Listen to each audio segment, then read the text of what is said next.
Okay, so I just want to give everybody the heads up. So, I don't know, you can't really see with my phone, hold on. So I just got done riding, so it's really hot, but the crankcase pressure sensor, y'all know what that is. That thing right there, and the hose goes up to there. See the crack of it? Not crack, but the gap that's at the top right there. So this is my brand new, y'all know, I've had it like a month. 2022 gasgas EC300, right? Ever since I got it, it's had like a really bad, like, not bad, but every now and then it would have this like super bad hesitation between 0 and 1/8 throttle. Okay, so I did the air thing, whatever. It seemed to mostly happen if I was like really low in the thing. So I googled it, and everybody was talking about crankcase pressure sensors, but mine was good. Everything's good. Brand new bike, which, come to find out, a lot of people have had it from 0 hours. Problems with their pressure sensor, but nonetheless. So anyway, I played with my air screw and my thing there, and I got it where it was basically gone, but not quite, right? And then I was riding today, and it seemed to have got a lot worse at the bottom of every gear. At first, it was mostly only in first gear. But today, I was going down the road, and it would do it at the bottom of first, bottom of second, bottom of third. Whereas before, it would only do it at the bottom of first, and every now and then at the bottom of third.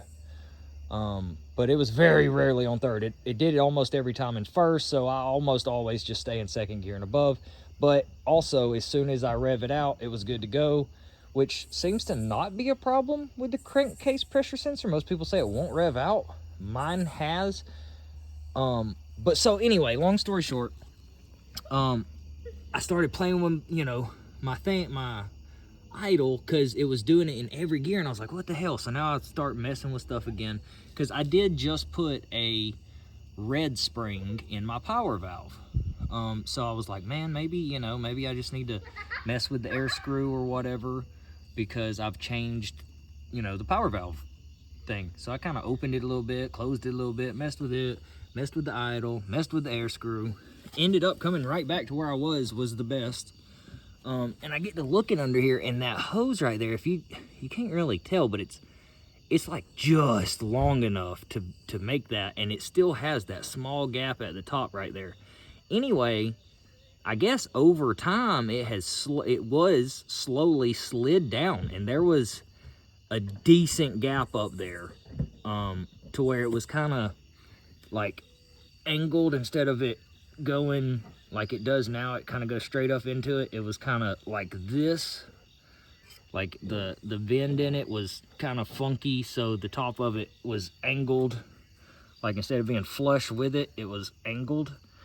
Anyway, long story short, it was pretty much slid off of there. So I, let the bike cool off a minute, pushed it on up on there. That's the best I can get it with that stock hose. I may need to put a different hose on it. But nonetheless, it's all gone. Completely gone. The bog's gone, and it's running so much smoother than it ever has.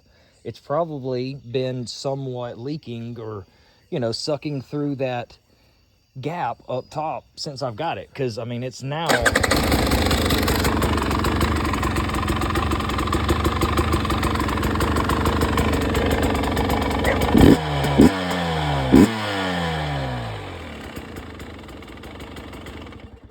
It's always ran good.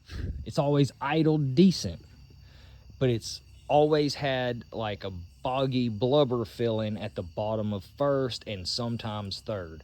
And then today, like I said, it just got horrible through first, second, third, fourth, fifth.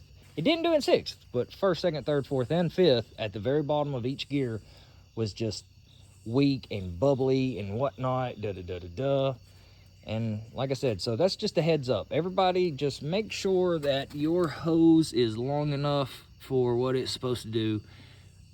I'm gonna take my gas tank off this weekend, I guess, and see if I can get that on there better. If not, I'm gonna have to get a little bit longer hose so it'll fit. But just a heads up, people. Just something I figured out messing with the TPIs.